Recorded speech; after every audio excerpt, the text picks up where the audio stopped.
The key question every Assassin's Creed fan asks when a new game in the series is released is where does it rank in the very long list of Assassin's Creed games so far? Well, is this the best Assassin's Creed ever or not? Well, let's dive in from a suitably high synchronization point and find out. Just know before starting this game, it is a huge undertaking. There is no quick way to blast through it. It took me 70 hours to finish the quest, and I've seen it suggested online that it could take double that to platinum it. If that wasn't enough, there are several expansions planned to keep us playing throughout 2021. Put it this way, you'll want to find a comfy chair to play in. The most notable thing that sets Valhalla apart from its predecessors are its structural changes. There are very few actual quests in the game. Most side content is in the form of mysteries, which are short mini quests. There's tons of artifacts to collect and wealth to find too. The wealth is things like the gear or knowledge books that give you new abilities or resources for upgrades, and all of it's definitely worth seeking out. The artifacts, less so unless you're a gaming magpie addicted to collecting endless shiny things.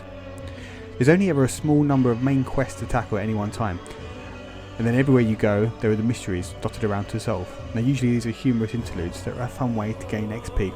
I really like this approach, and I go so far as to say I hope it becomes adopted by other open world games in future, as I find being lumbered with a massive quest log one of the most tedious things of the genre. There's only so many people I want to help with petty tasks when I'm in the middle of my king-making escapades. The game features the same vast open world style of Origins and Odyssey. However, this time round I found there was a much clearer core objective and quest to drive you around the map. There are also several city sections that are just like the older Assassin's Creed games.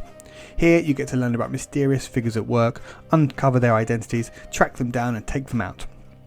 Now, as someone that's always preferred the older games but now accepts they are completely dead to Ubisoft, I really appreciated these new sections. They root you in one dense place for several hours and really give you a chance to settle in. The main gameplay loop sees you committing to a new region, going there, meeting a cast of local rulers who you want to become allies with, and helping them with whatever predicament they find themselves in. Winning their loyalty will allow you to call them to your aid in your hour of need. Each area's story arc takes around 3 hours to play out, so you get to move on before things get boring. Throughout the game we meet great, likeable characters. Both male and female Eivor are both well acted, and it's hard to choose a favourite version. Your adoptive brother Sigurd is also fascinating and frustrating, and I wish we could have spent longer with him. Now, not only the main cast but all of the local leaders you meet are all unique and distinctive and well acted. I have to give special mention as well to Ivar Lothbrok, a character that steals every scene he is in with his unpredictable chaotic energy. The game opens really strongly. You start in the barren and frozen Norway and go on an entire mini adventure that sets up the game's premise and new mechanics in the first few hours. But even if in its rugged bleakness, there are still plenty of moments where you round a bend and have your breath taken away by a stunning view. This is a seriously good looking game. When you get to England, the colour palette explodes and lush landscapes of rolling hills filled with farmland stretch out before you. It really helps you to understand the driving force that motivated the Norse to colonise Britain. Everywhere you go there are monasteries to raid, and the long note of your horn to initiate a battle is always a thrilling moment. These raids contribute to the expanding of your settlement, another key objective to the main story.